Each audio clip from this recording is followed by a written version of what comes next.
साथियों नमस्कार, मैं प्रमोद खंडूड़ी।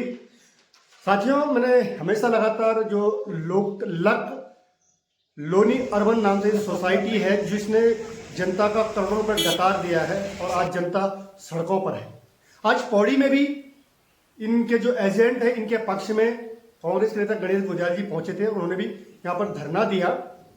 साथियों, मैं एक चीज कहना चाहता हूं कि मैंने लगातार इस सोसाइटी के खिलाफ जो पहले शुरुआत में मैंने खबरें दिखाई थी कि किस प्रकार इसमें घोटाला हुआ है और कई एजेंट आगे आए उनके साथ जाकर के ये खबरें दिखाई और उनके माध्यम से उन्होंने मुकदमा भी दर्ज किया और मुकदमा दर्ज करने के बाद आज कहीं ना कहीं इन 5 लोगों पर मुकदमा दर्ज हुआ। लेकिन सबसे पहले आप एक वीडियो सुनिए, जो आज का एक वीडियो है। इस वीडियो को सुनिए और इस वीडियो को सुनने के बाद मैं आगे की बात आपसे करूंगा। पहले इस महिला का जो महिला एजेंट है इसका वीडियो सुन लीजिए। हमने ईमानदारी से काम किया है, ये करो वो करो, हमारे ही एजेंटों को प्रगला रहे हैं। अलग से ग्रुप बनाओ, इसे टारगेट करो, उसे टारगेट करो। क्या हमने बेईमानी की है? तो जांच करिए ना, हमसे पासबुक मांगिए, हमसे मांगिए कैसे काम किया था। हमें तो विश्वास दिलाया गया था, मोदी जी की फोटो लगी है, शाह जी की फोटो लगी है, रजिस्टर्ड है कंपनी, कृषि मंत्रालय से रजिस्टर्ड है। कुछ मीडिया कर्मी हैं जो फेसबुक पे लाइव आते हैं सर, और कितनी गलत तरीके से हमें बात करते हैं। ब्रांच मैनेजर ये है, सो है ब्रांच मैनेजर, जांच करिए ना। एसएसपी सर का जांच कर रहे हैं, करिए ना जांच। आप उनका नाम खोलिए ना कि कौन है। मैं नहीं लेना चाहती उनका नाम, वो समझ रहे हैं, मुझे सामने से देख रहे हैं सर। तो देखा साथियों, ये महिला एजेंट मीडिया कर्मी के माध्यम से हम पर आरोप लगा रही हैं कि ये हमको परेशान कर रहे हैं और कह रहे हैं, जबकि मैं इस महिला को जानता भी नहीं कि ये एजेंट है। लेकिन जो सबसे बड़ी बात है, ये महिला जो साथ में दे रही है, ये जो यहाँ की जो मैनेजर है, तो मैनेजर का साथ दे रही है, मैनेजर के पक्ष में बचाव में खड़ी हो रही है। जबकि सबसे बड़ी बात यह है कि इस सोसाइटी में जितने भी एजेंटों ने जो पैसा जमा किया है, वो पैसा इसी मैनेजर के हाथ से जमा किया गया है। तो लोगों को मैनेजर को ही बोलना पड़ेगा कि मैनेजर ही पैसा देगा। ये लोग उन लोगों को नहीं जानते हैं। फिर इस महिला को क्यों दिक्कत हो रही है कि हम अगर मैनेजर पे जो आरोप लगा रहे हैं, इस एजेंट को दिक्कत क्यों हो रही है? क्या इसकी भी मिली भगत है? साथ ही मैं जिन एजेंटों ने पहले मुकदमा किया था, जिनके माध्यम से मैंने खबर बनाई थी, आइए उनसे बात करता है। तो मेरे साथ जो एजेंट है बसंती देवी, इन्होंने ही पौड़ी कोतवाली में मुकदमा कराया है यहाँ की ब्रांच मैनेजर के खिलाफ, और जो प्रदेश के लोग हैं उनके खिलाफ मुकदमा दर्ज किया है।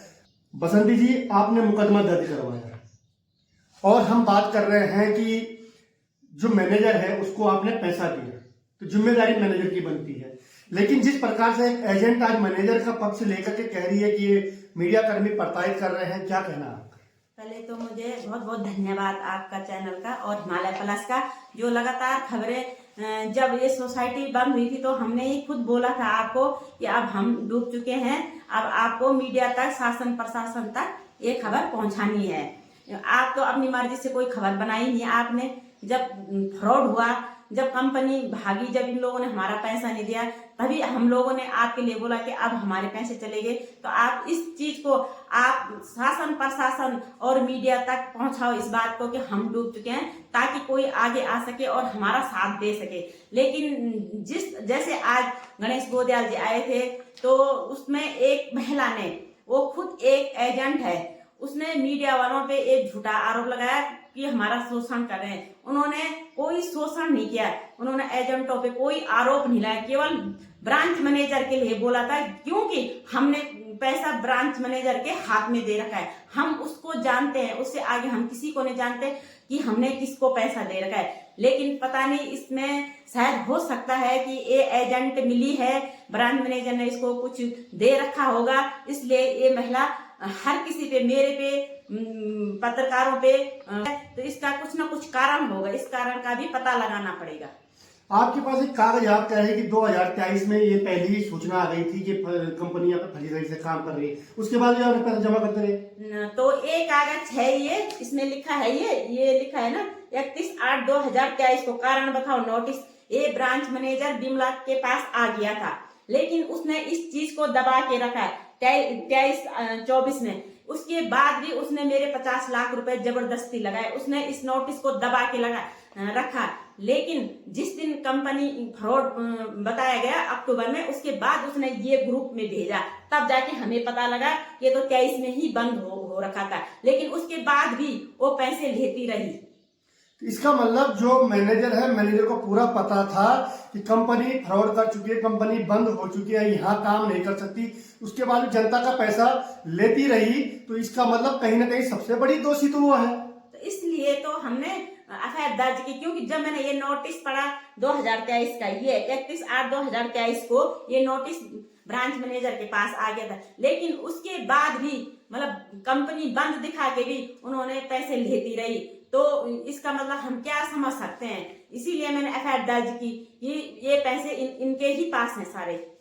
तो देखा साथियों, ये पूरा सच ये है सामने। उसके बाद जो ये महिला एजेंट मैंने इनका वीडियो आपको दिखाया, ये महिला एजेंट किस प्रकार से आरोप लगा है कि ये पत्रकार है, मीडिया कर्मी वाले हैं, ये हम पे अनावश्यक दबाव बना रहे हैं, हमको ब्लैकमेल कर रहे हैं, हम पे प्रेशर बना।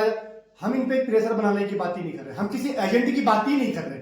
हम तो एजेंटों को ये कह रहे हैं कि आप जो मैनेजर है उसको पकड़िए, लेकिन ये लोग फिर मैनेजर के साथ खड़े हैं, तो कहीं ना कहीं इन्होंने मैनेजर के साथ मिल करके कहीं ना कहीं उस पैसे का फ्रॉड किया है। ये मैं कहना चाहता हूँ। मैं तो बहुत बहुत धन्यवाद करना चाहती हूँ आपका कि सबसे पहले आप ही आगे आए, नहीं तो कोई खबर बनाने के लिए भी तैयार नहीं था। पता नहीं ऐसा क्या कारण था, शासन प्रशासन कोई आगे आने के लिए कोई तैयार है ही नहीं। इसलिए मैंने एफआईआर दर्ज की, क्योंकि इसमें साफ लिखा है कि 31/8 को ये बंद हो गई थी। उसके बाद भी विमला सक्सेना को हमने 50 लाख रुपए 23-24 में लगा है मेरा, तो इस पैसे की जांच होनी चाहिए कि ये पैसा उसने कहाँ दिया और कहाँ लगाया। मैं इस चीज के लिए भी शासन प्रशासन से गुहार लगा रही हूँ। तो देखा साथियों, ये है पूरा सच।